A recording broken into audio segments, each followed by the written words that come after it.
Досега исплатени над 90 милиони евра од Фондот за здравство за боледувања подолги од 30 дена. Од ФЗ констатирале дека има и злоупотреби. Дел од оваа сума се за оние кои заминале на трудничко, другите пари за оние кои отвориле боледување поради други болести.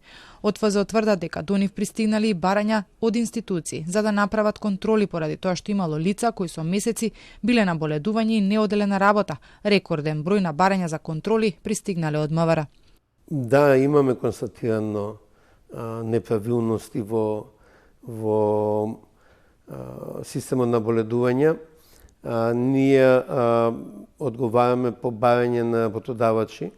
Најчесто се барањето од МВР, царина и одбрана за проверка на долги боледувања. Значи, станува збор за поврзани боледувања во низа долги боледувања.